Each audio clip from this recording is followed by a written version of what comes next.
Hello again.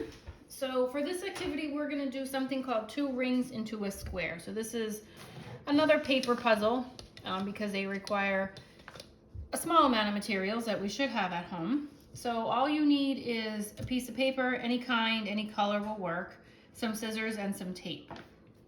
So all I'm going to do is I'm going to cut on the short side. You can cut on the long side, it doesn't really matter. 2 strips of paper, and I'm going to cut mine about 1 inch wide. You don't have to measure anything. And I'm just going to kind of eyeball it. And then I don't need that anymore. So here is my 2 strips of paper, same length. And then the next thing I'm going to do is take one, and I'm going to form a loop out of it and just connect the 2 ends, and take a piece of tape and tape the 2 ends together like that.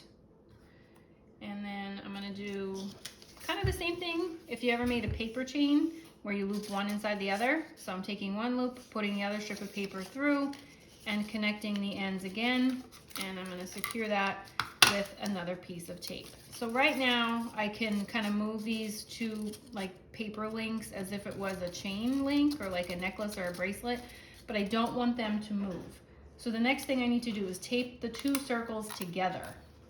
Now I'm going to use 2 pieces of tape. I'm going to tape them on both sides. So basically I'm just going to hold them together like this, and I'm going to put, I don't really know, tape. I'm actually going to put 2 pieces on this side so now they don't move, but I'm going to tape the other side as well. So I'm going to take a longer piece of tape and I'm going to tape on the other side because we're going to end up cutting this, and this way it doesn't come apart. So now I have the 2 loops taped together so they can't move one inside the other. So now I'm going to use my scissors and I'm going to cut 1 circle in half lengthwise. So sometimes it helps to kind of pinch 1 loop.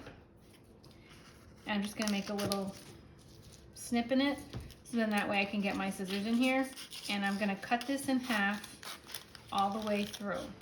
So I am going to cut kind of through the other one as well.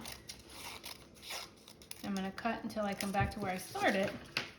And then you basically have 2 loops connected to 1 long strip in the middle. So the next thing we're going to do is we are going to cut this strip down the middle from one end to the other. So we started with, just to kind of go backwards, these 2 loops, and we are now going to make them into a square. So now I'm going to start at one side, and I'm going to cut straight across from one side to the other.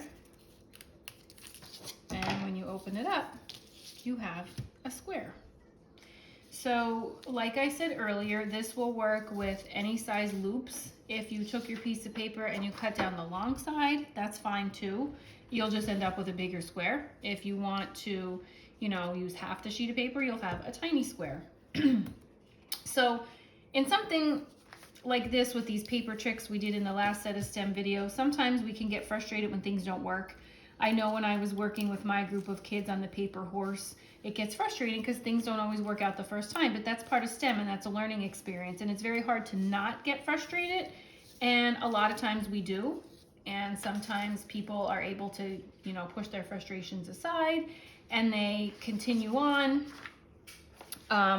without any problems, and some people really do get frustrated and they want to give up because they're overwhelmed. But in the end, if you keep practicing, so even something like this, I've done this before with a group of my students, and some people didn't tape it together correctly, so when they cut it, it didn't come out right.